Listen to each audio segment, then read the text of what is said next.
Ruby है ना वो? हाँ रूबी ਤੁਸੀਂ ਆਪਣਾ ਵੀਡੀਓ ਬੰਦ ਕਰ ਲਵੋ ਹੁਣ ਤੇ ਜੇ ਤੁਸੀਂ ਸੁਣਨਾ ਚਾਹੁੰਦੇ ਹੋ ਸੁਣ ਸਕਦੇ। ਹਾਂਜੀ ਸੌਰੀ ਅੰਕਲ ਜੀ, ਜੈਮਸੀ ਦੀ ਅੰਕਲ ਜੀ।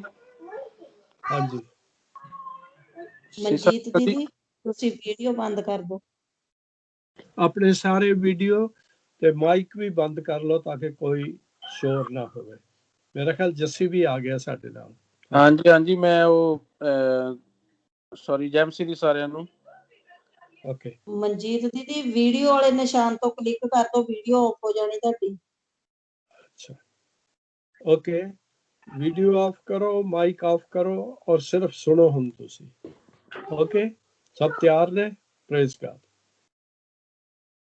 ਹਾਂਜੀ ਮੈਂ ਜਿਹੜੀ ਅੱਜ ਗੱਲ ਕਰਨਾ ਚਾਹੁੰਦਾ ਉਹ ਇਹ ਆ ਕਿ ਅਸੀਂ ਮਸੀਹੀ ਬਣ ਜਾਂਦੇ ਹਾਂ ਔਰ ਪ੍ਰਭੂ ਨੂੰ ਮੰਨ ਲੈਂਦੇ ਹਾਂ, ਪ੍ਰਭੂ ਦੇ ਉੱਤੇ ਵਿਸ਼ਵਾਸ ਕਰਨੇ ਆ, ਉਹਨੂੰ ਆਪਣਾ ਮੁਕਤੀਦਾਤਾ ਮੰਨ ਲੈਂਦੇ ਆ, ਪਰ ਸਾਡੇ ਨਾਲ ਸਾਡੀ ਜ਼ਿੰਦਗੀ ਦੇ ਵਿੱਚ ਕਈ ਸਮੱਸਿਆਵਾਂ ਚੱਲਦੀਆਂ ਰਹਿੰਦੀਆਂ ਨੇ। ਹਾਂਜੀ ਔਰ ਕਈ ਦੁੱਖ, ਕਈ ਮੁਸ਼ਕਲਾਂ, ਕਈ ਤਕਲੀਫਾਂ ਸਾਡੀ ਜ਼ਿੰਦਗੀ ਵਿੱਚ ਚੱਲਦੀਆਂ ਰਹਿੰਦੀਆਂ ਨੇ। ਔਰ ਫਿਰ ਅਸੀਂ ਕੀ ਕਰਨੇ ਆ ਕਿ ਅਸੀਂ ਇਹ ਗੱਲ ਭੁੱਲ ਜਾਂਦੇ ਆ ਕਿ ਪ੍ਰਭੂ ਯਿਸੂ ਜਿਹੜਾ ਆ ਹਰ ਹਾਲ ਦੇ ਵਿੱਚ ਹਰ ਤਰੀਕੇ ਦੇ ਨਾਲ ਉਹ ਵਿਜੇਤਾ ਆ, ਫਤਿਹਮੰਦ ਆ, ਵਿਕਟੋਰੀਅਸ ਜਿਹਨੂੰ ਇੰਗਲਿਸ਼ 'ਚ ਕਿਹਾ ਜਾਂਦਾ। ਸੋ ਜਿਹੜੀ ਜ਼ਰੂਰਤ ਹੈ ਮਸੀਹ ਹੁੰਦੇ ਹੋਏ, ਕ੍ਰਿਸਚਨ ਹੁੰਦੇ ਹੋਏ, ਅਸੀਂ ਇਸ ਗੱਲ ਨੂੰ ਸਿੱਖੀਏ ਵੀ ਅਸੀਂ ਪ੍ਰਭੂ ਯਿਸੂ ਦੀ ਜਿਹੜੀ ਉਹਨੇ ਜਿੱਤ ਪ੍ਰਾਪਤ ਕੀਤੀ ਆ, ਅਸੀਂ ਉਹਦੇ ਵਿੱਚ ਹਿੱਸਾ ਲਈਏ, ਉਹਦੇ ਰਾਹੀਂ ਅਸੀਂ ਦੂਸਰੀਆਂ ਚੀਜ਼ਾਂ ਦੇ ਉੱਤੇ ਕਾਬੂ ਪਾਈਏ। ਸੋ ਇਹ ਅੱਜ ਦਾ ਮੇਨ ਗੱਲ ਆ, ਐਂਟਰਿੰਗ ਇਨਟੂ ਕ੍ਰਾਈਸਟ ਵਿਕਟਰੀ, ਪ੍ਰਭੂ ਦੀ ਜਿੱਤ ਦੇ ਵਿੱਚ ਅਸੀਂ ਕਿਸ ਤਰ੍ਹਾਂ ਹਿੱਸਾ। ਆਮੀਨ ਆਮੀਨ ਹਾਲੇਲੂਇਆ। ਔਰ ਇਹ ਬੜੀ ਜ਼ਰੂਰੀ ਗੱਲ ਆ ਕਿਉਂਕਿ ਕਾਫੀ ਸਾਲਾਂ ਦੇ ਬਾਅਦ ਕ੍ਰਿਸਚਨ ਹੁੰਦੇ ਹੋਏ ਵੀ ਲੋਕੀ ਆਪੇ ਹੀ ਲੱਗੇ ਰਹਿੰਦੇ ਨੇ ਆਪਣੇ ਜ਼ੋਰ ਨਾਲ, ਆਪਣੇ ਬਲ ਨਾਲ।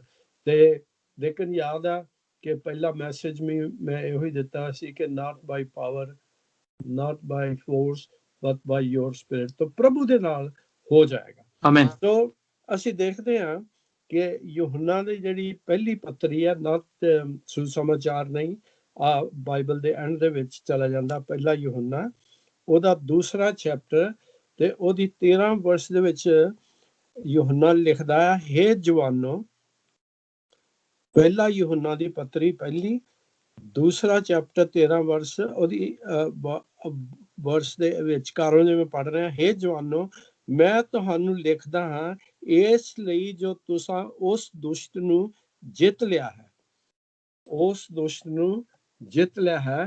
ਕਿ ਜਿਹੜੇ ਜਵਾਨ ਬੱਚੇ ਨੇ ਉਹਨਾਂ ਨੂੰ ਲਿਖ ਰਿਹਾ ਕਿ overcomer, you have overcome the evil one, ਸ਼ੈਤਾਨ ਤੇ ਫਤਹ ਪਾ ਲਈ। ਅੱਛਾ ਇਹ ਗੱਲ ਤਾਂ ਠੀਕ ਆ, ਉਹ ਸਿੱਧੀ ਲਿਖਦਾ, ਲੇਕਿਨ ਇਹ ਫਤਹ ਪਾਈ ਕਿਸ ਤਰ੍ਹਾਂ ਆ? ਪ੍ਰਭੂ ਯਿਸੂ ਦੇ ਰਾਹੀਂ। ਅੱਗੇ ਚੱਲ ਕੇ ਅਸੀਂ ਖੋਲਦੇ ਚੱਲਾਂਗੇ ਇਸ ਗੱਲ ਨੂੰ। ਔਰ ਫਿਰ ਪ੍ਰਕਾਸ਼ ਦੀ ਪੋਥੀ ਦੇ ਵਿੱਚ ਫਿਰ ਪ੍ਰਭੂ ਯਿਸੂ ਲਿਖਦਾ ਕਿ ਜਿਨ੍ਹਾਂ ਨੇ ਫਤਹ ਪਾਈ ਆ, ਦੁਸ਼ਟ ਦੇ ਉੱਤੇ ਫਤਹ ਪਾਈ ਆ ਜਾਂ ਕਿਸੇ ਹੋਰ ਚੀਜ਼ ਦੇ ਉੱਤੇ ਫਤਹ ਪਾਈ ਆ, ਜਿਹੜੇ ਜਿੱਤਣ ਵਾਲੇ ਨੇ ਉਹਨਾਂ ਨੂੰ ਮੈਂ ਆਪਣੇ ਸਿੰਘਾਸਨ ਉੱਤੇ ਆਪਣੇ ਨਾਲ ਬਿਠਾਵਾਂਗਾ। ਹਾਲੇਲੂਇਆ। ਉਹਨੇ ਕਿਹਾ ਕਿ I'll share his throne। ਨਾ ਹੁਣ ਜ਼ਰਾ ਧਿਆਨ ਦਿਓ ਇਸ ਗੱਲ ਦੇ ਉੱਤੇ, ਦੁਨੀਆ ਦੇ ਵਿੱਚ ਬਹੁਤ ਸਾਰੇ ਰਾਜਾ, ਬਹੁਤ ਸਾਰੇ ਬਾਦਸ਼ਾਹ, ਬਹੁਤ ਸਾਰੇ ਮਹਾਨ ਲੋਕੀ ਹੋਇਆ, ਇੰਗਲੈਂਡ ਦੇ ਵਿੱਚ ਵੀ ਰਾਣੀ ਹੈ। ਕਦੀ ਦੇਖਿਆ ਕਿ ਕੋਈ ਕਵੇ ਵੀ ਮੈਂ I will share my throne with you, ਮੈਂ ਆਪਣਾ ਸਿੰਘਾਸਨ ਤੁਹਾਡੇ ਨਾਲ, ਮੈਂ ਸਿੰਘਾਸਨ ਤੁਹਾਡੇ ਨਾਲ ਮੈਂ ਸ਼ੇਅਰ ਕਰਾਂਗਾ, ਵੰਡਾਂਗਾ। ਸੋ ਇਹ ਇੱਕ ਬਹੁਤ ਜ਼ਰੂਰੀ ਇਹ ਗੱਲਾਂ ਨੇ ਕਿ ਅਸੀਂ ਇਹਨਾਂ ਨੂੰ ਯਾਦ ਰੱਖੀਏ, ਲਿਖ ਲਵੋ ਕਿ ਪ੍ਰਭੂ ਯਿਸੂ ਦੀ ਜਿੱਤ ਪ੍ਰਾਪਤ ਕੀਤੀ ਹੋਈ ਜਿਹੜੀ ਆ, ਜਿਹੜੇ ਵਿਸ਼ਵਾਸੀ ਨੇ ਉਹ ਉਹਨਾਂ ਦੀ ਜਿੱਤ ਹੈਗੀ। ਔਰ ਪ੍ਰਭੂ ਯਿਸੂ ਨੇ ਆਲਰੇਡੀ ਕਈ ਚੀਜ਼ਾਂ ਦੇ ਉੱਤੇ ਫਤਹ ਪਾ ਚੁੱਕਿਆ ਦਾ। ਤੇ ਅੱਜ ਸਾਨੂੰ ਲੋੜ ਨਹੀਂ ਵੀ ਅਸੀਂ ਕੋਸ਼ਿਸ਼ ਮਕਸ਼ ਕਰੀਏ, ਅਸੀਂ ਰੌਲਾ ਰੱਪਾ ਪਾਈਏ, ਅਸੀਂ ਕੋਸ਼ਿਸ਼ ਕਰਦੇ ਰਹੀਏ ਜਿਹੜੀ ਕਿ ਕਾਮਯਾਬ ਨਹੀਂ ਹੋਣੀ। ਔਰ ਇਹ ਵੀ ਲਿਖਿਆ ਗਿਆ ਕਿ ਮੈਂ ਪ੍ਰਭੂ ਦਾ ਧੰਨਵਾਦ ਕਰਦਾ ਕਿ ਉਹਨੇ ਸਾਨੂੰ ਜਿੱਤ ਦਿੱਤੀ ਹੈ। He given us victory through our Lord Jesus Christ। ਤੇ ਥਰੂ ਦਾ ਮਤਲਬ ਹੈ ਕਿ ਉਹਦੇ ਰਾਹੀਂ। ਸੋ ਜਦੋਂ ਕੋਈ ਕੰਮ ਕਿਸੇ ਦੇ ਰਾਹੀਂ ਕੀਤਾ ਜਾਂਦਾ, ਕਰਾਇਆ ਜਾਂਦਾ, ਤੇ ਫਿਰ ਆਪ ਕਿਉਂ ਟੱਕਰਾਂ ਮਾਰਨੀਆਂ। ਹਾਂਜੀ, ਇੰਡੀਆ 'ਚ ਤਾਂ ਆਮ ਰਿਵਾਜ ਆ ਵੀ ਜੇ ਕੋਈ ਕੰਮ ਨਹੀਂ ਹੁੰਦਾ ਤੇ ਕੋਈ ਸਿਫਾਰਿਸ਼ ਲੱਭ ਲਵੋ, ਹਾਂਜੀ, ਵੱਡੀ ਚੀਰਾ ਦੇ ਦਿਓ ਕਿਸੇ ਨਾ ਕਿਸੇ ਤਰੀਕੇ ਨਾਲ, ਵੀ ਤੁਹਾਨੂੰ ਆਪ ਨਾ ਕਰਨਾ ਪਵੇ। ਤੇ ਇੱਥੇ ਗੱਲ ਜਿਹੜੀ ਬੜੀ ਸਿੱਧੀ ਆ ਕਿ ਉਹਨੇ ਸਾਨੂੰ ਜਿੱਤ ਦਿੱਤੀ ਆ ਪ੍ਰਭੂ ਯਿਸੂ ਦੇ ਰਾਹੀਂ। ਇੱਕ ਬਹੁਤ ਵੱਡੀ ਗੱਲ ਹੈ, through our Lord Jesus Christ. Amen. ਔਰ ਉਹਨੇ ਕੀ ਕੀਤਾ ਕਿ ਸਾਨੂੰ ਮੁਰਦਿਆਂ ਵਿੱਚੋਂ ਜ਼ਿੰਦਾ ਕੀਤਾ, ਆਤਮਿਕ ਤੌਰ ਤੇ ਮੁਰਦਿਆਂ ਵਿੱਚੋਂ ਜ਼ਿੰਦਾ ਕੀਤਾ। ਔਰ ਹੁਣ ਕੀ ਕੀਤਾ, ਜਦੋਂ ਆਪ ਪ੍ਰਭੂ ਯਿਸੂ ਜ਼ਿੰਦਾ ਹੋਇਆ ਸੀ, ਜ਼ਿੰਦਾ ਹੋ ਕੇ ਪਿਤਾ ਦੇ ਸੱਜੇ ਹੱਥ ਜਾ ਬੈਠਾ, ਠੀਕ ਆ। ਤੇ ਫਿਰ ਸਾਨੂੰ ਵੀ ਜ਼ਿੰਦਾ ਕਰਕੇ ਤੇ ਸਾਨੂੰ ਵੀ ਆਪਣੇ ਨਾਲ ਪਿਤਾ ਦੇ ਨਾਲ ਬਿਠਾਇਆ। ਸੋ ਇਹ ਕਿੰਨੀਆਂ ਵੱਡੀਆਂ ਗੱਲਾਂ ਨੇ ਕਿ ਜਿੱਤ ਦੇ ਵਿੱਚ ਆ, ਉਹਦੇ ਸਿੰਘਾਸਨ ਦੇ ਵਿੱਚ ਹਿੱਸੇਦਾਰ ਆ, ਸਾਨੂੰ ਆਪਣੇ ਨਾਲ ਬਿਠਾਇਆ। ਤੇ ਬੜੀ ਬੜੀ ਪਾਵਰਫੁਲ ਗੱਲਾਂ ਨੇ ਜਿਨ੍ਹਾਂ ਨੂੰ ਸਮਝਣ ਦੀ ਲੋੜ ਹੈ। ਅੱਛਾ, ਹੁਣ ਸਭ ਤੋਂ ਜਿਹੜੀ ਵੱਡੀ ਗੱਲ ਸਮਝਣ ਦੀ ਜ਼ਰੂਰਤ ਇਹ ਹੈ ਕਿ ਸੰਸਾਰ ਦੇ ਵਿੱਚ ਇੱਕ ਜਿਹੜਾ ਦੁਸ਼ਟ ਆ, ਜਿਹਨੂੰ ਕਿ ਡੈਵਲ ਕਿਹਾ ਜਾਂਦਾ, ਸ਼ੈਤਾਨ ਕਿਹਾ ਜਾਂਦਾ, ਉਹ ਹਾਰ ਤੇ ਗਿਆ ਆ, ਠੀਕ ਹੈ। ਲੇਕਿਨ ਉਹ ਹਾਰ ਮੰਨੀ ਨਹੀਂ ਉਹਨੇ, ਉਹ ਲੱਤ ਪਰ ਮਾਰਦਾ ਰਹਿੰਦਾ, ਹਾਲੇ ਵੀ ਹਾਰ ਚੁੱਕਿਆ। ਪ੍ਰਭੂ ਯਿਸੂ ਨੇ ਉਹਦੇ ਉੱਤੇ ਵਿਜੇਤਾ ਹੋਇਆ, ਫਤਿਹਮੰਦ ਹੋਇਆ। ਈਵਨ ਯੂਹੰਨਾ ਜਵਾਨ ਬੱਚਿਆਂ ਨੂੰ ਕਹਿ ਰਿਹਾ ਕਿ ਤੁਸੀਂ ਦੁਸ਼ਟ ਨੂੰ ਜਿੱਤ ਲਿਆ, ਤੇ ਫਿਰ ਪ੍ਰਭੂ ਯਿਸੂ ਨੇ ਹੀ ਜਿੱਤਿਆ ਸੀ।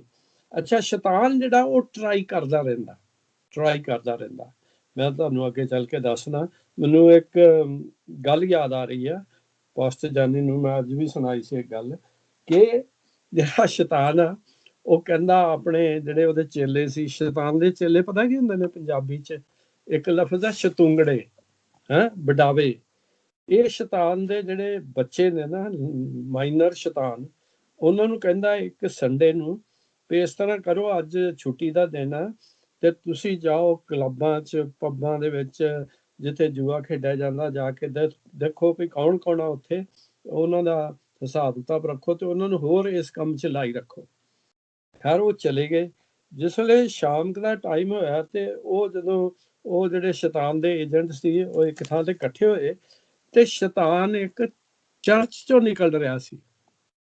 ਉਹ ਕਹਿਣ ਲੱਗੇ, ਯਾਰ ਤੂੰ ਚੰਗਾ ਬੰਦਾ, ਸਾਨੂੰ ਤੇ ਤੂੰ ਪੱਬਾਂ ਕਲੱਬਾਂ 'ਚ ਜੂਏ ਖਾਨਿਆਂ 'ਚ ਭੇਜਿਆ ਤੇ ਆਪ ਤੂੰ ਚਰਚ ਗਿਆ ਨਾ। ਉਹ ਕਹਿੰਦਾ, ਠਹਿਰ ਜੋ, ਤੁਹਾਨੂੰ ਨਹੀਂ ਪਤਾ, ਮੈਂ ਦੇਖਣ ਗਿਆ ਵੀ ਚਰਚ ਕਿਹੜਾ ਜਾਂਦਾ, ਉਹਨੂੰ ਵੀ ਮੈਂ ਕੱਢਾਂਗਾ ਬਾਹਰ ਉੱਥੋਂ। ਸੋ he never stops। ਸ਼ੈਤਾਨ ਜਿਹੜਾ ਉਹ ਕਦੀ ਰੁਕਦਾ ਨਹੀਂ ਹੈ, ਉਹ ਆਪਣਾ ਕੰਮ ਜਿਹੜਾ ਜਾਰੀ ਰੱਖਦਾ। ਹੁਣ ਥੋੜਾ ਜਿਹਾ ਮਸਲਾ ਇੱਥੇ ਪੈਦਾ ਹੁੰਦਾ, ਇਹ ਸਾਡੇ ਵਿਚਾਰ 'ਚ ਜਾਂ ਸਾਡੀ ਧਾਰਮਿਕ ਸਿੱਖਿਆ ਦੇ ਵਿੱਚ, ਵੀ ਇੱਕ ਪਾਸੇ ਤਾਂ ਅਸੀਂ ਕਹਿੰਦੇ ਆ ਵੀ ਸ਼ੈਤਾਨ ਦੇ ਉੱਤੇ ਫਤਿਹ ਪਾਈ ਹੈ, ਤੇ ਦੂਸਰੇ ਪਾਸੇ ਸ਼ੈਤਾਨ ਹਾਲੀ ਵੀ ਕੰਮ ਕਰੀ ਜਾ ਰਿਹਾ। ਫਿਰ ਗੱਲ ਕੀ ਆ? ਦੇਖੋ, ਦੋ ਗੱਲਾਂ ਨੇ। ਪੌਲੁਸ ਲਿਖਦਾ ਆ ਕਿ ਉਹਦਾ ਧਿਆਨ ਰੱਖੋ, ਕਿਉਂਕਿ ਉਹ ਹਾਲੀ ਵੀ ਚੁੱਪ ਕਰਕੇ ਨਹੀਂ ਬੈਠਾ। ਦਹਾੜ ਦੇ ਸ਼ੇਰ ਵਾਂਗੂ, ਦਹਾੜ ਦੇ ਸ਼ੀਂਹ ਵਾਂਗੂ ਉਹ ਤੁਰਿਆ ਫਿਰਦਾ ਤੇ ਦੇਖਦਾ ਕਿ ਕਿਹਨੂੰ ਪਾੜ ਖਾਵਾਂ, whom to devour। ਠੀਕ ਹੈ, ਇੱਕ ਵਾਰਨਿੰਗ ਹੈ ਨਾ। ਹੁਣ ਦੋ ਮਸਲੇ ਸਾਡੇ ਸਾਹਮਣੇ ਆ ਜਾਂਦੇ ਨੇ ਕਿ ਜਾਂ ਤਾਂ ਤੁਸੀਂ ਪ੍ਰਭੂ ਦੀ ਜਿੱਤ ਦੇ ਵਿੱਚ ਰਹੋ, ਤੇ you have to be careful also, ਕਿਉਂਕਿ ਉਹ ਫਿਰਦਾ ਰਹਿੰਦਾ, he is roaming around, whom to devour, ਕਿਹਨੂੰ ਪਾੜ ਖਾਏ।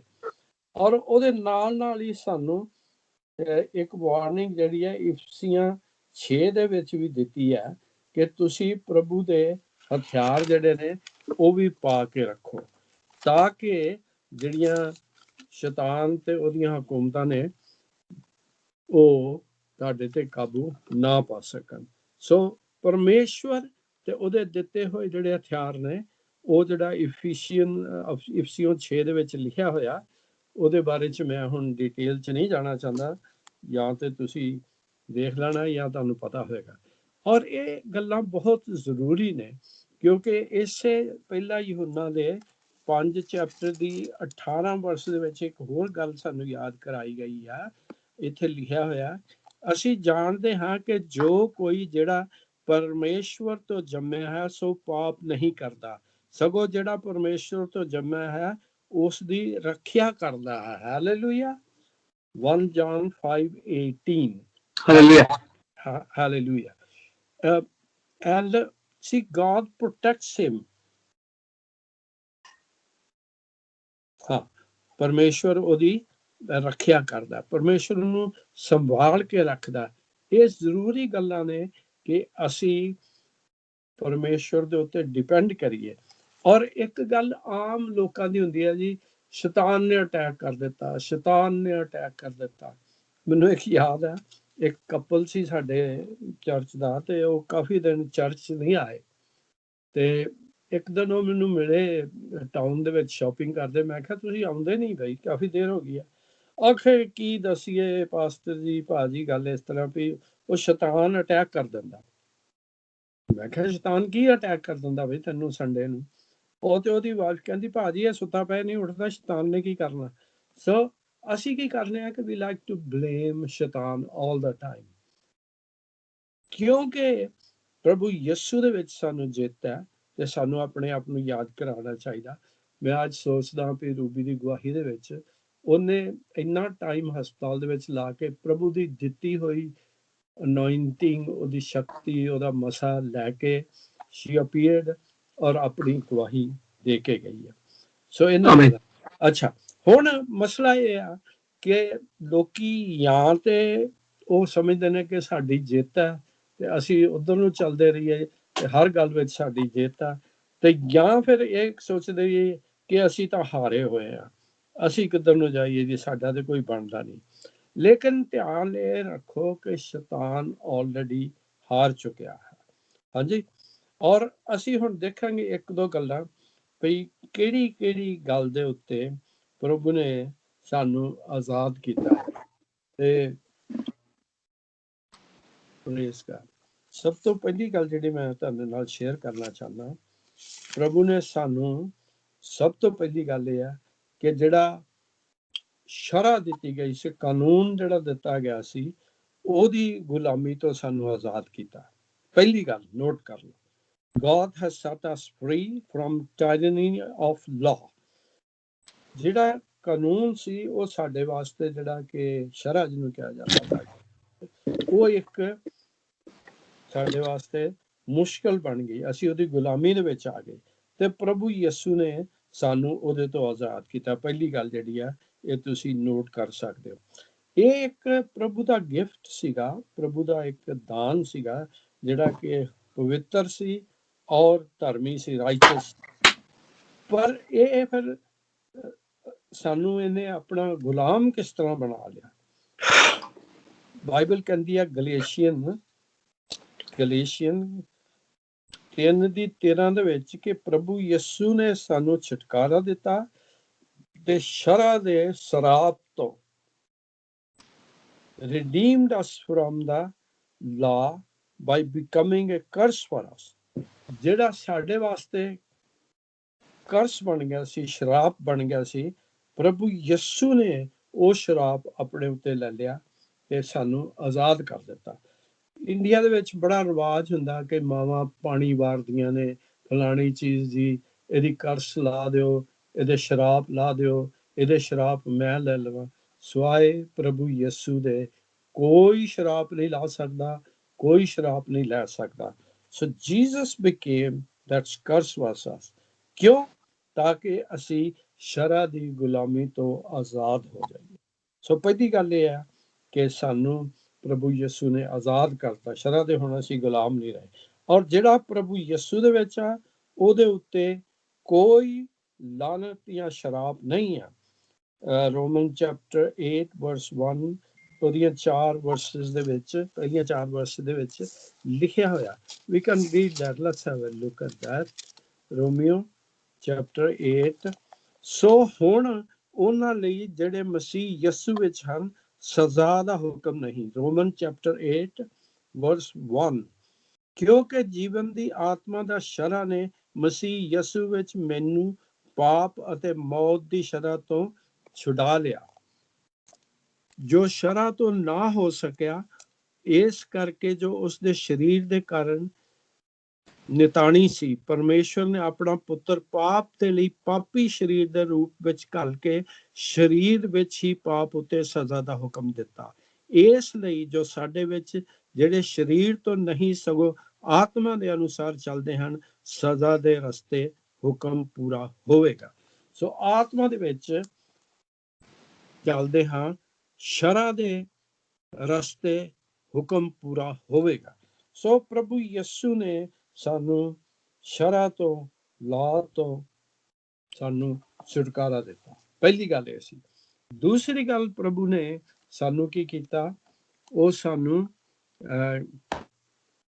ਜਿਹੜਾ ਸਾਡਾ ਸਰੀਰ ਸੀਗਾ, ਜਿਹਨੂੰ ਇੰਗਲਿਸ਼ ਦੇ ਵਿੱਚ ਫਲੈਸ਼ ਕਿਹਾ ਜਾਂਦਾ, Jesus Christ, we are no longer under the tyranny of flesh। ਜਿਹੜਾ ਸਾਡਾ ਸਰੀਰ ਆ ਹੁਣ, ਫਲੈਸ਼ ਜਾਂ ਸਾਡਾ ਸਰੀਰ ਜਿਹੜਾ ਉਹ ਹੈ ਕੀ ਆ?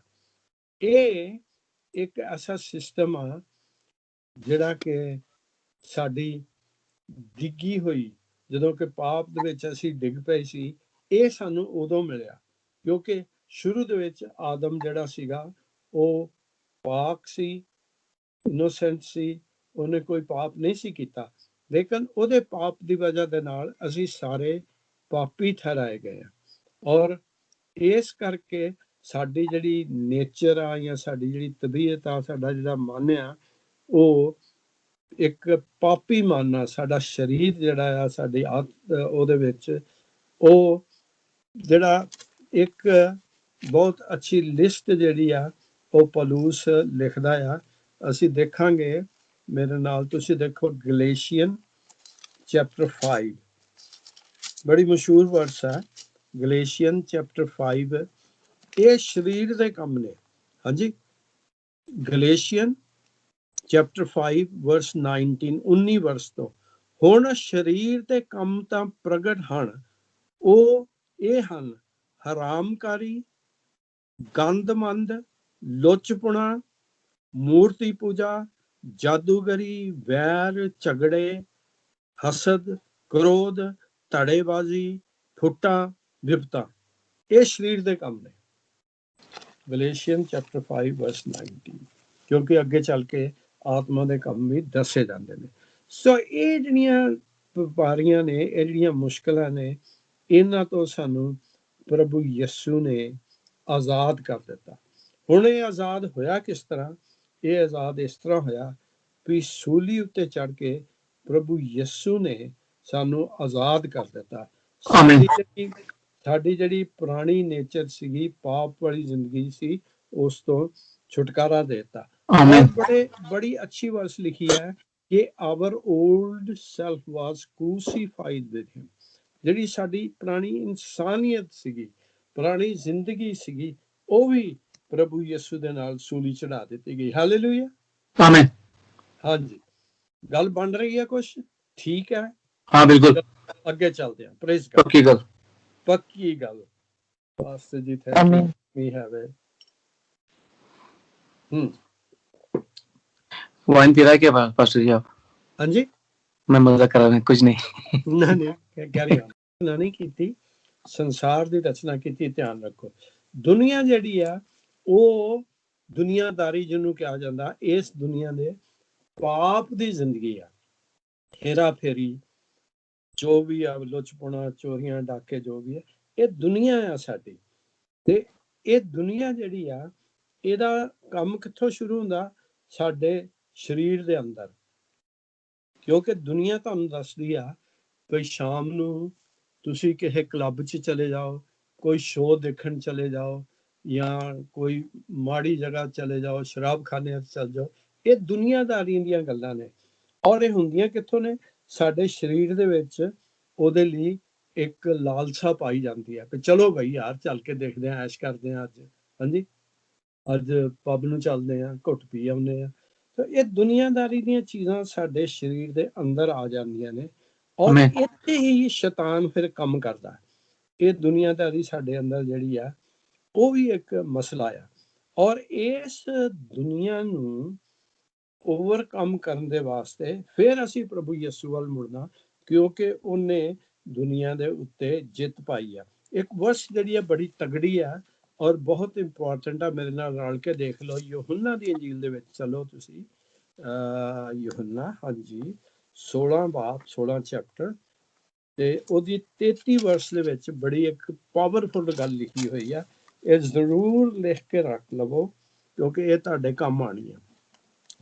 ਮੈਂ ਇਹ ਗੱਲਾਂ ਤੁਹਾਨੂੰ ਇਸ ਲਈ ਆਖੀਆਂ, ਯਹੋਨਾ 16 ਚੈਪਟਰ 33 ਵਰਸ, ਇਹ ਗੱਲਾਂ ਇਸ ਲਈ ਆਖੀਆਂ ਹਨ ਕਿ ਮੈਂ ਤੁਹਾਨੂੰ ਮੇਰੇ ਵਿੱਚ ਸ਼ਾਂਤੀ ਹੋਵੇ, ਜੋ ਤੁਹਾਨੂੰ ਮੇਰੇ ਵਿੱਚ ਸ਼ਾਂਤੀ ਹੋਵੇ। ਜਗਤ ਵਿੱਚ ਤੁਹਾਨੂੰ ਕਸ਼ਟ ਤਾਂ ਹੈ, ਧਿਆਨ ਦਿਓ, ਜਗਤ ਦੇ ਵਿੱਚ ਤੁਹਾਨੂੰ ਕਸ਼ਟ ਤਾਂ ਹੈ, ਪਰ ਹੌਸਲਾ ਰੱਖੋ, ਮੈਂ ਜਗਤ ਨੂੰ ਜਿੱਤ ਲਿਆ ਹੈ। I have overcome the world. Amen. Amen. ਜਿਹੜੀ ਦੁਨੀਆ ਤੁਹਾਨੂੰ ਚੱਕਰਾਂ 'ਚ ਪਾਈ ਰੱਖਦੀ ਆ, ਜਿਹੜੀ ਦੁਨੀਆ ਤੁਹਾਨੂੰ ਪਰੇਸ਼ਾਨ ਕਰਦੀ ਆ, ਜਿਹੜੀ ਦੁਨੀਆਦਾਰੀ ਤੁਹਾਨੂੰ ਮੁਸ਼ਕਲ ਦੇ ਵਿੱਚ ਰੱਖਦੀ ਆ, ਉਹ ਤੁਹਾਨੂੰ ਡਰਨ ਦੀ ਲੋੜ ਨਹੀਂ। ਪ੍ਰਭੂ ਯਿਸੂ ਨੇ ਉਹਦੇ ਉੱਤੇ ਫਤਹ ਪਾ ਲਈ ਹੋਈ ਆ। Praise god. ਉਹ ਆਪਾਂ ਫਿਰ ਆਪਣੇ ਓਰੀਜਨਲ ਹਵਾਲੇ ਦੇ ਵਿੱਚ ਚੱਲਦੇ ਆ। ਪਹਿਲਾ ਯਹੋਨਾ ਦੇ ਵਿੱਚ ਇੱਕ ਹੋਰ ਮੈਂ ਬੜੀ ਜ਼ਰੂਰੀ ਗੱਲ ਸਮਝਦਾ ਆ, 5ਵੇਂ ਚੈਪਟਰ ਦੀ 4 ਵਰਸ ਜਿਹੜੀ ਆ, ਪਹਿਲਾ ਯਹੋਨਾ 5 ਚੈਪਟਰ 4 ਵਰਸ। ਕਿਉਂ ਜੋ ਹਰ ਇੱਕ ਜਿਹੜਾ ਪਰਮੇਸ਼ਵਰ ਤੋਂ ਜੰਮਿਆ ਹੈ ਉਹ ਸੰਸਾਰ ਉਤੇ ਫਤਹ ਪਾਉਂਦਾ ਹੈ। ਹਾਲੇਲੂਇਆ। ਕਿੱਥੋਂ ਜੰਮਿਆ ਹੈ? ਪਰਮੇਸ਼ਵਰ ਤੋਂ ਜੰਮਿਆ ਹੈ। ਤੁਹਾਡਾ ਤੇ ਮੇਰਾ ਜਨਮ ਜਿਹੜਾ ਨਵਾਂ ਜਨਮ ਜਿਹੜਾ ਹੈ ਉਹ ਪਰਮੇਸ਼ਵਰ ਤੋਂ ਹੋ ਚੁੱਕਿਆ ਹੈ ਔਰ ਕੀ ਹੈ, ਉਹ ਸੰਸਾਰ ਉਤੇ ਫਤਹ ਪਾਉਂਦਾ। ਅਤੇ ਫਤਹ ਇਹ ਹੈ ਕਿ ਜਿਸ ਨੇ ਸੰਸਾਰ ਉਤੇ ਫਤਹ ਪਾਈ ਹੈ, ਅਰਥਾਤ ਸਾਡੀ ਨਿਸ਼ਚਾ। ਹਾਲੇਲੂਇਆ। ਨਿਸ਼ਚਾ ਕੀ ਹੈ? ਸਾਡਾ ਬਿਲੀਵ, ਸਾਡਾ ਵਿਸ਼ਵਾਸ। ਉਹ ਕੀ ਹੈ? ਪ੍ਰਭੂ ਯਿਸੂ ਦੇ ਉੱਤੇ। ਪ੍ਰਭੂ ਯਿਸੂ ਨੇ ਫਤਹ ਪਾਈ ਹੈ ਤੇ ਅਸੀਂ ਵੀ ਪਾਈ ਹੈ। ਕਿਉਂ ਜੋ ਜਿਹੜਾ ਪਰਮੇਸ਼ਵਰ ਤੋਂ ਜੰਮਿਆ ਹੈ। ਸਾਡਾ ਜਿਹੜਾ ਜਨਮ ਹੈ ਉਹ ਪਰਮੇਸ਼ਵਰ ਤੋਂ ਹੋ ਚੁੱਕਿਆ ਹੈ ਔਰ ਪਰਮੇਸ਼ਵਰ ਨੇ ਜਮਾ ਪਾਈ ਹੈ ਤੇ ਅਸੀਂ ਵੀ। ਔਰ ਬਾਈਬਲ ਸਾਨੂੰ ਇਹ ਵੀ ਦੱਸਦੀ ਆ ਕਿ ਜਿਹਦੇ ਅੰਦਰ ਇਹ ਸੰਸਾਰ ਦਾ ਲੋਭ ਹੈ, ਇਹ ਸੰਸਾਰ ਦਾ ਪਿਆਰ ਹੈ, ਉਹਦੇ ਅੰਦਰ ਪਰਮੇਸ਼ਵਰ ਦਾ ਪਿਆਰ ਨਹੀਂ। ਇਸੇ ਦੇ ਵਿੱਚ ਥੋੜਾ ਜਿਹਾ ਪਿੱਛੇ ਚਲੇ ਜਾਓ, ਦੂਸਰੇ ਚੈਪਟਰ ਦੇ ਵਿੱਚ, ਮੈਂ ਪੜਾਂਗਾ ਨਹੀਂ, ਇਹਦੀ 15, 16 ਤੇ 17 ਵਰਸ ਦੇ ਵਿੱਚ ਇਹ ਲਿਖਿਆ ਹੋਇਆ ਹੈ। 15, 16 ਸੰਸਾਰ ਨਾਲ ਮੋਹ ਨਾ ਰੱਖੋ, ਨਾ ਉਹਨਾਂ ਵਸਤਾਂ ਨਾਲ ਜੋ ਸੰਸਾਰ ਵਿੱਚ ਹੈ। ਜੋ ਕੋਈ ਸੰਸਾਰ ਨਾਲ ਮੋਹ ਰੱਖਦਾ ਹੈ ਉਹ ਦੇ ਵਿੱਚ ਪਰਮੇਸ਼ਵਰ ਦਾ ਪਿਆਰ ਨਹੀਂ। ਹਾਂਜੀ, ਹੁਣ ਤੁਸੀਂ ਜੇ ਕਹੋ, ਅੱਜ ਤੁਸੀਂ ਇੱਥੇ ਸਾਰੇ ਬੈਠੇ ਹੋ, ਬੜੇ ਯੰਗ ਲੋਕੀ ਹੋ, ਸਾਰੇ ਮੇਰੇ ਤੋਂ ਛੋਟੇ ਹੀ ਨੇ, ਤੇ ਤੁਸੀਂ ਦੁਨੀਆ ਦੇ ਵਿੱਚ ਹੋ, ਤੁਹਾਨੂੰ ਦੁਨੀਆਦਾਰੀ ਰੱਖਣੀ ਪੈਂਦੀ ਆ, ਦੁਨੀਆਦਾਰੀ ਨਾਲ ਕੰਮ ਵੀ ਕਰਨਾ ਪੈਂਦਾ, ਨੌਕਰੀਆਂ ਵੀ ਕਰਨੀਆਂ ਪੈਂਦੀਆਂ ਨੇ। ਲੇਕਿਨ ਸਾਨੂੰ ਪਰਮੇਸ਼ਵਰ ਇਹ ਕਹਿੰਦਾ, ਸੰਸਾਰ ਨਾਲ ਮੋਹ ਨਾ ਰੱਖੋ, ਕਿਉਂਕਿ ਜਾਂ ਤਾਂ ਤੁਸੀਂ ਸੰਸਾਰ ਨਾਲ ਮੋਹ ਰੱਖੋਗੇ ਤੇ ਜਾਂ ਫਿਰ ਤੁਸੀਂ ਪਰਮੇਸ਼ਵਰ ਨਾਲ ਮੋਹ ਰੱਖੋਗੇ। ਔਰ ਬਾਈਬਲ ਨੇ ਸਾਨੂੰ ਸਾਫ਼ ਦੱਸ ਦਿੱਤਾ ਕਿ ਜਿਹੜਾ ਸੰਸਾਰ ਨਾਲ ਮੋਹ ਰੱਖਦਾ ਉਹ ਪਰਮੇਸ਼ਵਰ ਨਾਲ ਮੋਹ ਨਹੀਂ ਰੱਖਦਾ। ਅੱਛਾ, ਆਖਰੀ ਗੱਲ ਜਿਹੜੀ ਹੁਣ ਮੇਰੀ ਇਹ ਆ, ਇਹ ਬਹੁਤ ਜ਼ਰੂਰੀ ਆ। ਤੁਹਾਨੂੰ ਮੈਂ ਇੱਕ ਦੱਸਣਾ ਚਾਹੁੰਦਾ, ਬੜੀ ਲਾਸਟ ਟਾਈਮ ਵੀ ਮੈਂ ਦੱਸਿਆ ਸੀ, ਇਸ ਵਕਤ ਸਾਡੀ ਕਲੀਸਿਆ ਦੇ ਵਿੱਚ ਬਹੁਤ ਦੁੱਖ ਦੀ ਗੱਲ ਹੋ ਰਹੀ ਆ। ਇੱਕ ਘਰ ਦੇ ਵਿੱਚ ਮੇਰੇ ਰਿਸ਼ਤੇਦਾਰ ਹੀ ਸੀ, ਉਹਨਾਂ ਦੀ 44 ਸਾਲ ਦੀ ਬੇਟੀ ਦੀ ਡੈਥ ਹੋ ਗਈ ਕੈਂਸਰ ਨਾਲ, ਔਰ ਉਹਦੀ ਮਾਂ ਨੇ ਇੰਨਾ ਗਮ ਕੀਤਾ, ਹਫ਼ਤੇ ਬਾਅਦ ਉਹ ਵੀ ਮਰ ਗਈ। ਹੁਣ ਅਸੀਂ 2 ਫਿਊਨਰਲ ਕਰ ਰਹੇ ਔਰ ਇੱਕ ਫਿਊਨਰਲ ਅੱਜ ਹੋ ਗਿਆ। ਇੱਕ 8 ਸਾਲ ਦੀ ਬੱਚੀ, ਇਹਨਾਂ ਨੂੰ ਕਰੋਨਾ ਨਹੀਂ ਸੀ, ਸਾਡੇ ਚਰਚ ਦੇ ਬਜ਼ੁਰਗ ਨੇ, ਉਹਨਾਂ ਦੀ ਗ੍ਰੈਂਡ ਡਾਟਰ ਸੀ। ਸੋ ਮੌਤ ਜਿਹੜੀ ਹੈ ਇੱਕ ਬਹੁਤ ਹੀ ਡ੍ਰੈਡਫੁਲ ਚੀਜ਼ ਹੈ, ਚਾਹੇ ਤੁਸੀਂ ਇਹਨੂੰ ਮੰਨੋ ਜਾਂ ਨਾ ਮੰਨੋ। ਇੱਕ ਬਹੁਤ ਡਰਾਣੀ ਔਰ ਬਹੁਤ ਮੁਸ਼ਕਲ ਚੀਜ਼ ਹੈ। ਮੈਂ ਕਾਫੀ ਦੇਰ ਸੋਚਦਾ ਰਿਹਾ, ਪ੍ਰੇਅਰ ਕਰਦਾ ਰਿਹਾ। ਪਾਸਟਰ ਜੌਨੀ ਨੂੰ ਮੈਂ ਵਾਰਨ ਕਰ ਦਿੱਤਾ ਸੀ ਕਿ ਹੋ ਸਕਦਾ ਮੇਥੋਂ ਪ੍ਰਚਾਰ ਨਾ ਕੀਤਾ ਜਾਵੇ, ਔਰ ਮੇਰੀਆਂ 1-2 ਹੋਰ ਵੀ ਅਪਾਇੰਟਮੈਂਟ ਸੀ ਦੂਸਰੇ ਚਰਚਜ਼ ਨਾਲ, ਮੈਂ ਕੈਂਸਲ ਕਰ ਦਿੱਤੀ ਹੈ। ਕਿਉਂਕਿ ਮੌਤ ਜਿਹੜੀ ਹੈ ਉਹ ਇੱਕ ਤੁਹਾਡੇ ਉੱਤੇ ਕਾਬੂ ਪਾ ਲੈਂਦੀ ਹੈ। ਲੇਕਿਨ ਥੈਂਕ ਗॉड, ਪ੍ਰਭੂ ਦਾ ਅੱਜ ਅਸੀਂ ਧੰਨਵਾਦ ਕਰਨੇ ਹਾਂ ਕਿ ਪ੍ਰਭੂ ਨੇ ਮੌਤ ਦੇ ਉੱਤੇ ਵੀ ਫਤਹ ਪਾਈ। ਇਹ ਮੌਤ ਦੇ ਉੱਤੇ ਫਤਹ ਕਿਸ ਤਰ੍ਹਾਂ ਪਾਈ? ਜਿਹੜਾ ਮੌਤ ਨੂੰ ਲਿਆਉਣ ਵਾਲਾ ਆ, ਇਬਰਾਨੀਆਂ ਦੇ ਵਿੱਚ, ਚਲੋ ਮੇਰੇ ਨਾਲ, ਹੀਬਰੂ ਚੈਪਟਰ 2, ਹਾਲੇਲੂਇਆ। ਇਹ ਹੋ ਸਕਦਾ ਤੁਸੀਂ ਇਹ ਮੇਰੇ ਬਾਰੇ ਸੋਚੋ ਵੀ ਇਹ ਬਾਈਬਲ ਬਹੁਤ ਪੜ੍ਹਾਉਂਦਾ ਆ, ਪਰ ਮੈਂ ਜਿਹੜੀ ਗੱਲ ਕਰਨਾ ਚਾਹੁੰਦਾ, ਹਮੇਸ਼ਾ ਮੇਰੀ ਇਹ ਰਹੇਗੀ ਆਦਤ, ਔਰ ਮੈਨੂੰ ਨਹੀਂ ਪਤਾ, ਪ੍ਰਭੂ ਜਾਣਦਾ ਕਿ ਜਿਹੜੀ ਗੱਲ ਮੈਂ ਕਰਨਾ ਚਾਹੁੰਦਾ ਉਹਦੀ ਬੈਕਿੰਗ ਮੈਂ ਬਾਈਬਲ ਚੋਂ ਕਰਨਾ ਚਾਹੁੰਦਾ, ਮੈਂ ਆਪਣੇ ਕੋਲੋਂ ਨਹੀਂ ਬਣਾ ਰਿਹਾ। ਹਾਂਜੀ, ਮੇਰੇ ਨਾਲ ਦੇਖੋ ਤੁਸੀਂ, ਇਬਰਾਨੀਆਂ ਹੀਬਰੂ ਇਬਰਾਨੀਆਂ ਨੂੰ 2 ਬਾਬ ਉਹਦੀ 14 ਆਇਤ ਦੇ ਵਿੱਚ ਲਿਖਿਆ ਹੋਇਆ, ਸੋ ਜਦ ਬਾਲਕ ਲਹੂ ਅਤੇ ਮਾਸ ਵਿੱਚ ਸਾਂਝੀ ਹੁੰਦੇ ਹਨ ਤਾਂ ਉਹ ਉਹਨਾਂ ਵਾਂਗੂ ਉਹ ਆਪ ਵੀ ਉਹਨਾਂ ਵਿੱਚ ਵਿਆਗ ਬਣਿਆ, ਤਾਂ ਜੋ ਮੌਤ ਦੇ ਰਾਹੀਂ, ਆਪਣੀ ਮੌਤ ਦੇ ਰਾਹੀਂ, ਧਿਆਨ ਦਿਓ, ਪ੍ਰਭੂ ਯਿਸੂ ਦੀ ਮੌਤ ਦੇ ਰਾਹੀਂ, ਉਸ ਉੱਤੇ ਜਿਸ ਨੂੰ ਉਹਨੇ ਵਸ ਵਿੱਚ ਮੌਤ ਹੈ ਅਰਥਾਤ ਸ਼ੈਤਾਨ ਨੂੰ ਨਾਸ਼ ਕਰ ਦਿੱਤਾ। ਮੌਤ ਕਿਹਦੇ ਵਸ ਚ ਹੈ? ਸ਼ੈਤਾਨ ਦੇ, ਇੱਥੇ ਲਿਖਿਆ ਹੈ, ਤੇ ਸ਼ੈਤਾਨ ਜਿਹੜਾ ਉਹਨੂੰ ਪ੍ਰਭੂ ਯਿਸੂ ਨੇ ਨਾਸ਼ ਕਰ ਦਿੱਤਾ। Amen, hallelujah. ਤਾਂ ਜੋ ਮੌਤ ਦੇ ਰਾਹੀਂ, ਆਪਣੀ ਮੌਤ ਦੇ ਰਾਹੀਂ, ਉਸ ਨੂੰ ਜਿਸ ਦੇ ਵਸ ਵਿੱਚ ਮੌਤ ਹੈ ਅਰਥਾਤ ਸ਼ੈਤਾਨ ਨੂੰ ਨਾਸ਼ ਕਰ ਦਿੱਤਾ। ਇਹ ਕਾਫੀ ਲੰਮੀ ਚੌੜੀ ਇਹਦੀ ਬੈਕਗ੍ਰਾਉਂਡ ਹੈ ਕਿ ਕਿਸ ਤਰ੍ਹਾਂ ਪਾਪ ਦੁਨੀਆ 'ਚ ਆਇਆ, ਪਾਪ ਦੇ ਰਾਹੀਂ ਮੌਤ ਆਈ, ਇੱਕ ਇਨਸਾਨ ਦੇ ਰਾਹੀਂ ਮੌਤ ਆਈ, ਉਸ ਦੇ ਰਾਹੀਂ ਹੀ ਸਾਡੀ ਜ਼ਿੰਦਗੀ ਆਈ।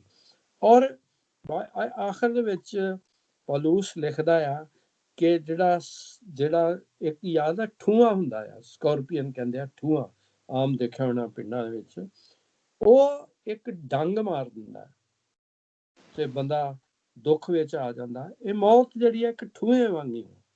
ਹਾਂਜੀ, ਉਹਨੇ ਲਿਖਿਆ ਕਿ ਉਹ death, where is your victory? Amen, where is your strength? ਹਾਂਜੀ, ਪਹਿਲਾ ਕਰੰਥੀਅਨ ਤੇ 15 ਚੈਪਟਰ ਤੇ ਉਹਦੀਆਂ 2 ਵਰਸਿਸ ਨੇ, 55 ਵਰਸ। ਹੇ ਮੌਤ, ਤੇਰੀ ਫਤਹ ਕਿੱਥੇ ਹੈ? ਹੇ ਮੌਤ, ਤੇਰਾ ਡੰਗ ਕਿੱਥੇ ਹੈ? ਆਮੇਨ, ਮੌਤ ਦਾ ਡੰਗ ਪਾਪ ਹੈ ਅਤੇ ਪਾਪ ਦਾ ਬਲ ਸ਼ਰ੍ਹਾ ਹੈ। ਪਰ ਧੰਨਵਾਦ ਹੈ ਪਰਮੇਸ਼ਰ ਦਾ ਜੋ ਸਾਨੂੰ ਸਾਡੇ ਪ੍ਰਭੂ ਯਿਸੂ ਦੇ ਰਾਹੀਂ ਫਤਹ ਬਖਸ਼ਦਾ ਹੈ। ਮੌਤ ਦੇ ਉੱਤੇ ਫਤਹ ਪਾਈ।